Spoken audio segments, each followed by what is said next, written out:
대선 레이스 이제 후반전에 접어들었습니다. 과연 남은 변수는 무엇이고 지금의 판세는 어떻게 보고 있는지 민주당과 국민의힘 입장 차례로 들어보도록 하겠습니다.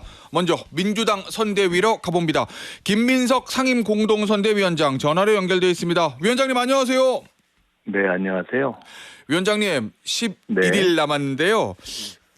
현재 대선 판세는 좀 어떻게 보고 계신가요? 저희가 조금 앞서 있고 판세가 조금 원래 예상했던 대로 격차가 조금씩 좁혀지고 있고 그렇습니다. 아니 오늘 아침 조간신문들이 일제히 꺼내는 게 격차가 좀 좁혀지고 있다. 뭐 이런 보도들이 이어지는데 여론조사 결과를 처음부터 저희는 좁혀질 거라고 생각했고 또 그렇게 이야기해 왔습니다. 아니 위원장님 아무래도 이제 비상계엄과 대통령 탄핵으로 이루어진 선거기 때문에 민주당의 이재명 후보가 압도적으로 우세할 거다라는 예측이 좀 있었는데 그럼에도 불구하고 위원장님은 막판 가면 좁혀질 거다 이렇게 보셨다는 거예요? 네, 그렇게 이미 여러 번 공적으로 이야기해 왔고요. 공개적으로. 후보의 경쟁력 격차는 많이 나고 또 내란을 심판하고 정권을 교체해야 한다라는 것도 다수이고 그렇지만은 정당 지지율의 격차는 그렇게 크지 않기 때문에 통상적인 경우처럼 선거는 막판으로 가면 정당 지지율 쪽으로 많이 좁혀질 것이다 이렇게 본 것이고요. 과거 박근혜 탄핵 이후에도 결과적으로는 처음에 생각했던 것보다는 많이 좁혀진 결과가 나왔었습니다. 그래서 통상 나오는 후보 경쟁력 격차는 훨씬 큰데요. 그것과 정당 격차 사이의 중간에서 어느 지점에서 이제 최종 마무리가 될 것인가를 갖고 선거가 진행되고 있는 것이고요. 이제 당연히 쫓아오는 측에서는 비록 내란으로 이제 국민의 심판을 받는 심판 대상이긴 하지만 국민의힘 측에서도 막판에 이제 이렇게 하고 또 뭐 이준석 후보의 단일화 뭐 이런 것들을 통해서 한번 뒤집어 볼 수 있거나 아니면은 최대한 좁혀서 그 이후에 대선 패배 이후에 정치적인 입지를 만들자 뭐 이런 생각을 하게 되어 있어서 저희로서는 방심하지 않고 있습니다. 이른바 샤이 보수란 표현, 뭐 일부 언론 칼럼에서는 뭐 쉐임 보수다 뭐 이런 표현도 쓰던데 그 샤이 보수라는 거의 결집 이것도 좀 나타나고 있다 이렇게 파악하고 계세요, 위원장님? 글쎄요, 뭐 샤이라는 표현이 맞는지는 잘 모르겠고요. 어떤 의미에서 보면은 국민의힘과 윤석열 씨가 이제 내란으로 심판을 받는데 그렇다고 해서 보수를 지지하던 국민들이 다 사라진 것은 아니기 때문에 그분들의 입장에서 보면은 혹은 혹시 그래도 이겨볼 수 있지 않을까 생각하실 수도 있고 또는 지긴 질 텐데 그 다음에 그래도 좀 남겨놔야 되지 않는가 하는 생각에서의 결집을 생각하실 수도 있고 또는 혹시 정권 교체는 될 텐데 그래도 민주당이 너무 쉽게 생각하지 않도록 좀 긴장감을 줘야 하는 것은 아닌가 이렇게 생각하실 수도 있기 때문에 여러 가지 각도에서 그것은 뭐 꼭 샤이 보수다 저는 이렇게 보지는 않고요. 선거 일반은 항상 마지막까지 아주 신중하게 또 겸손하게 하는 것이 대원칙이기 때문에 그런 관점에서 보고 있습니다. 마지막 11일 남은 선거판의 변수로 단일화 이거를 꼽는 언론의 분석들이 많던데 위원장님 어떻게 보세요? 김문수 후보와 이준석 후보와의 단일화 이게 마지막 변수가 될 수 있을까요? 변수라기보다는 상수라고 보고요. 상수요? 네, 저는 뭐 당연히 시도할 것이라고 보고 그리고 기대를 할 것이라고 보고 결과는 근데 기대와는 다르게 성공을 못할 것이다. 단일화, 그러니까 야합 단일화가 돼도 그것이 판을 뒤집지 못할 것이다 이렇게 봅니다. 그 얘기는 김문수 후보 측에서 계속 끊임없이 시도를 할 건데 단일화가 안 되든지 되더라도 효과가 없을 것이다 이런 말씀이신가요? 김문수 후보 측의 시도만으로 되는 것은 아니고 이준석 후보 측도 맞장구가 있어야 결과가 나오는 거겠죠. 이준석 후보 쪽도 저는 내심은 99% 단일화 야합 쪽에 있다고 봅니다. 어제는 안 한다고 그랬잖아요. 후보가 직접적으로. 그건 뭐 바뀔 수 있는 거니까요. 그런데 99% 할 거라고 본다고 생각하신 이유는 뭘까요? 위원장님? 나올 때부터 돌아갈 것이 예정되어 있었고, 예. 그리고 근본적으로 이번에 안 돼도 그 다음을 생각하시는 것이고, 예. 또 철학적으로 제3의 길이라는 어떤 새로운 중도 정치의 철학을 갖고 출발하신 것이 아니기 때문에 결국은 그 회귀의 방법을 계속 찾고 계셨다고 보고, 같은 하버드 동문인 한덕수 대행이 만약 후보가 됐다면 그 결정이 좀 더 빨랐을 것이고, 지금은 그 과정과 명분과 시기가 국민들이 보기에 너무 맞지 않아서 늦어지고 있긴 하지만 계속 그 가능성을 완전히 버리지 않고 있다고 봅니다. 만약 그랬다면 조금 더 단순 명쾌하게 내가 이번 대선에서 단일화는 어떤 형식, 어떤 방식으로도 없다라고 명쾌한 대국민 선언을 하면 되는 것인데 제가 읽었던 어제의 언어는 그러한 명료함은 아니었다고 저는 보고 있습니다. 그러면은 뭔가 여지를 남겨두는 어제 기자회견이었다 이렇게 보시는군요, 위원장님. 구멍이 많았다고 봅니다. 예. 자, 그러면 이준석 후보가 이번 기회를 통해서 국민의힘으로 돌아가고 싶을 거다. 그러니까 단일화 할 거다라는 말씀이신 건데 효과가 없을 거다. 이렇게 보시는 이유는 뭘까요? 원칙 없는 정치는 대부분 실패합니다. 하겠다고 말을 못하는 이유는 그것이 명분이 없기 때문인 거거든요. 명분이 없으면 명분을 만들어야 합니다. 근데 그렇게 해서 만들어진 결과는 기대를 얻지 못합니다. 그것은 아마 1 플러스 1이 2가 아니라 1.5에도 못 미치게 될 것이다. 저는 그렇게 봅니다. 알겠습니다. 위원장님, 그러면 만약에 김문수 후보하고 이준석 후보가의 단일화가 성사됐을 때를 대비한 어떤 민주당 이재명 후보 측의 전략이라든지 방어책 이런 것들이 좀 있을까요? 뭐 특별한 건 없습니다. 저희가 그것을 이미 알고 있고 과거 한덕수 대행이 출마 안 한다고 했지만 출마한다는 것을 저희가 미리 경고하고 알렸지 않습니까? 계엄도 안 한다고 했지만 한다고 저희가 경고하고 알렸지 않습니까?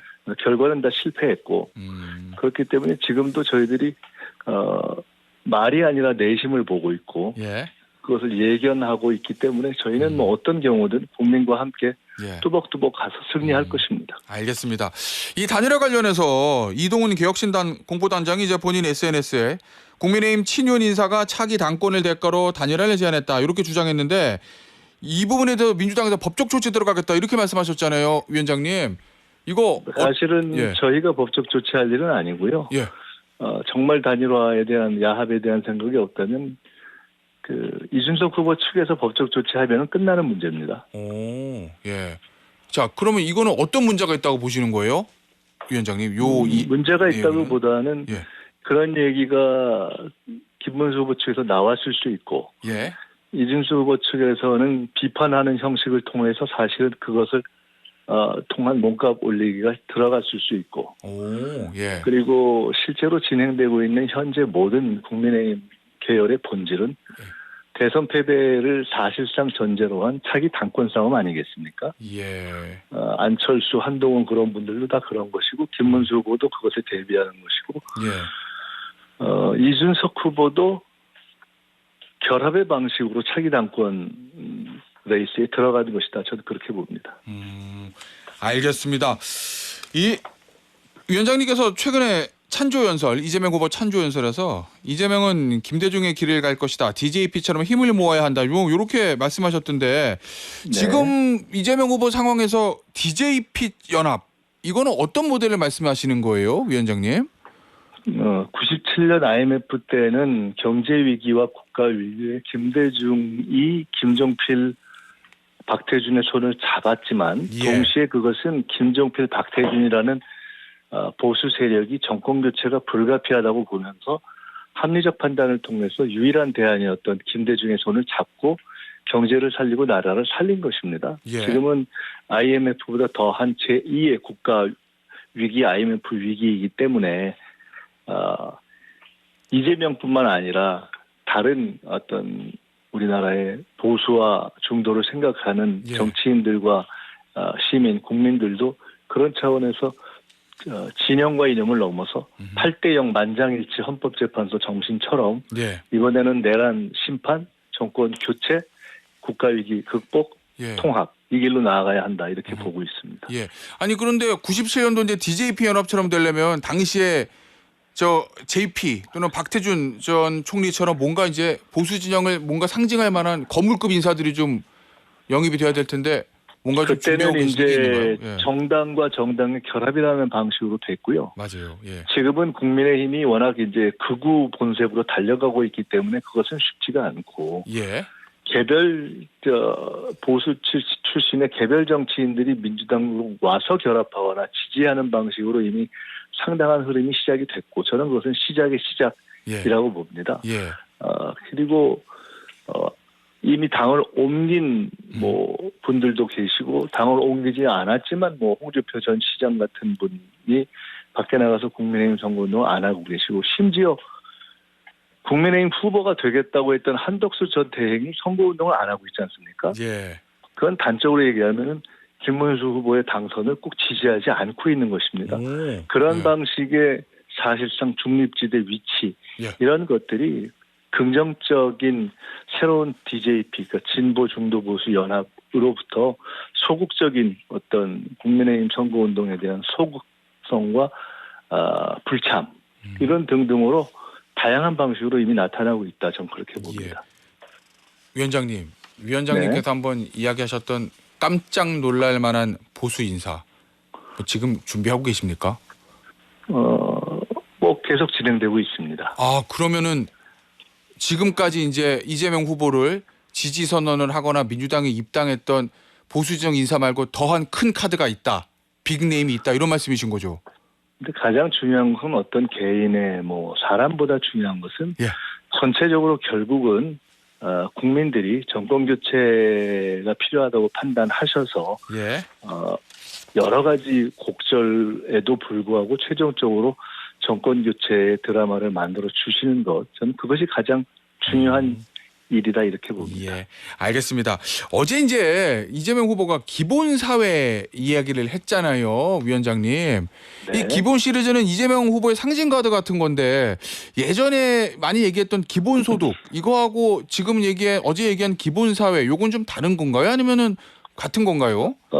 기본 소득과 관련한 유럽의 이제 그 학계에서도 기본 소득은 무조건적으로 이제 현금을 보편적으로 제공하는 것이고 기본 서비스는 교육, 문화, 교통, 주거, 돌봄 등등의 사회 서비스가 보편적으로 제공돼야 된다라는 것으로 되어서 기본 소득과 기본 서비스를 합친 것을 기본 사회라고 하고 그중에서도 기본 소득보다는 기본 서비스가 강조되는 쪽으로 전 세계의 추세가 변하고 있습니다. 저희 당도 그런 각도에서 보고 있고 기본 소득은 더구나 재정이 마련되지 않은 상황에서는 전면적으로 행해지기 어려운 측면이 있어서 기본 소득의 문제의식을 가지고는 있되 그것보다는 기본 서비스의 확산을 통해서 기본 사회를 그러니까 모든 국민에게 품격 있는 삶을 제공하는 쪽으로 가는 정책 방향을 발전시켜오고 있고요. 그런 차원에서 그것은 비록 경제가 너무 어려워서 저희가 IMF 때 DJ가 남북관계나 복지국가를 다 IMF 극복 이후로 넘겼던 것처럼 이재명 후보나 저희 당도 경제 살리기를 최우선으로 하면서 나머지를 다 뒤로 이렇게 미룰 것입니다. 기본 사회를 포함해서. 그렇지만 큰 그림을 우리가 버리지 않고 있다. 이런 큰 방향으로 궁극적으로는 우리의 이상을 가지고 있다 하는 것을 말씀드린 취지이다. 이렇게 이해하시면 될 것 같습니다. 아니 그러니까요. 위원장님께서도 지금 성장과 이게 일단은 최우선이다. 지금 경제가 너무 어려우네. 이렇게 말씀하셨잖아요. 위원장님. 이재명 후보도 기본 요 단어보다는 성장 얘기를 최근에 계속 많이 했었는데 대선 레이스 초반부터 어제 이제 기본 사회 얘기를 다시 꺼내서 이게 뭔가 지지층 결집을 위한 방향 전환인가 이런 언론의 좀 분석도 있는 것 같아서요. 그 부분은 어떠신가요? 우리가 오늘 당장 백범균구가 꿈꿨던 문화국가를 내일 다 최우선 목표로 실현한다고 얘기를 안 한다고 해서 그 꿈을 우리 민족 전체가 버린 것도 아니고 또 그 꿈을 제시한다고 해서 현재 우선은 성장 회복이 중요하다는 것을 잊은 것도 아니기 때문에 장기적인 과제와 단기적인 목표를 동시에 이야기하는 것은 너무 당연한 거라고 생각합니다. 알겠습니다. 이 상대당 후보 얘기 잠깐만 좀 해보죠. 이 국민의힘의 김문수 후보가 정치판 가리를 하겠다 이러면서 어제 이제 국회의원 정수 10% 감축, 불소속 특권 폐지, 그리고 나는 임기 3년만 하겠다, 뭐 이렇게 정치개혁안을 내놨던데 어떻게 평가하십니까, 위원장님? 정치에 대한 깊은 고민이 별로 없는 경우에 보통 파퓰리즘적인 정치 해법으로 제시되는 것이 전형적인 그런 케이스죠. 과거에 한동훈 전 대표도 그런 얘기를 했었고, 안철수 전 대표도 그런 얘기를 했었고, 대부분 그다지 깊이 있는 고민이 없었을 때 나오는 게 국회의원 숫자 줄이기 뭐 이런 정도라고 봅니다. 예. 국회의원 숫자를 줄일 수도 있지만 그것이 문제의 근본 해법이 아니죠. 국회의원이 많아서 쿠데타가 일어났습니까? 그렇지 않지 않습니까? 김문수 후보가 진짜 고민할 것은 내란 극복이라는 시대 정신의 요구에 맞춰서 어떻게 이 내란 잔당을 청산하고 내란의 근본 문제를 정리할 것인가를 고민해야지. 여기서 지금 국회의원 숫자 문제 얘기하는 것은 마치 계엄이 일으킨 원인에 대해서 전혀 고민하지 않는 굉장히 표피적인 접근법이다 이렇게 봅니다. 이 정치개혁에 관련해서는 이재명 후보는 어떤 입장을 가지고 계신 거예요, 위원장님? 근본적인 권력 분산의 방향을 이미 말씀드렸죠. 그랬죠? 그러니까 입법, 사법, 행정 3권 분립보다 더 중요한 것은 입법, 사법, 행정이 모두 그 주인인 국민 주권을 인정하는 쪽으로 가야 한다라는 겁니다. 그래서 이번에 개헌안에서도 얘기했지만 그 전에 국회에 대해서도 국민 소환제 얘기를 했고요. 또 그 행정과 관련해서 갖고 있는 대통령의 중요한 권력 중에 하나인 감사원을 국회로 이전하자는 얘기를 했고요. 또 사실상 대통령이 좌지우지하던 권력인 검찰의 영장 독점권을 이제 분산시키자라는 얘기를 한 것은 사실은 검찰의 권력을 분산시키는 것을 넘어서 대통령의 윤석열 씨가 했던 것 같은 그런 정치 사찰권을 분산시키는 의미가 있습니다. 사법부에 대해서도 사실은 단지 사법부의 대법원의 대법관 숫자를 늘린다는 게 대법원 차원의 문제가 아니라 사실은 대통령이 임명권이라는 형식으로 법 자체도 사법에도 영향력을 행사해 왔던 것이기 때문에 그것을 대통령의 권력이 아니라 국민의 권력으로 옮기자 하는 취지가 있는 것이어서 그리고 거기에는 중앙정부의 권력을 지방정부로 분산시키자는 얘기도 있어서 이재명 후보가 제안한 개헌안 등등은 근본적으로는 이 시대의 정신에 맞게 국민주권을 강화하는 쪽으로 분산을 하는 것이고 일각에서 얘기하듯이 국회의 다수인데 대통령까지 되면 어떻게 하느냐 하는 것은 정말 그거는 본질을 못 본 얘기고요. 입법, 사법, 행정 3권 분립이 안 돼서 윤석열 씨가 쿠데타를 할 것이 아니지 않습니까? 이재명 후보가 당선되는 것, 또 경우에 따라서 그다음 지방선거에서 또 저희들이 속 승리를 하게 된다면 그때도 하려는 하는 것은 근본적으로 다 대통령이라든가 또는 엘리트 메커니즘에 집중되어 있는 권력을 분산시키는 방향으로 가는 것이기 때문에 일관되게 저희는 권력을 국민에게 돌려드리고 하는 쪽으로 갈 것이다 이렇게 말씀드릴 수 있습니다. 알겠습니다. 위원장님 오늘 인터뷰는요 여기서 마무리하도록 하겠습니다. 지금까지 김민석 감사합니다. 민주당 상임 공동선대위원장이었습니다. 위원장님 감사합니다. 네.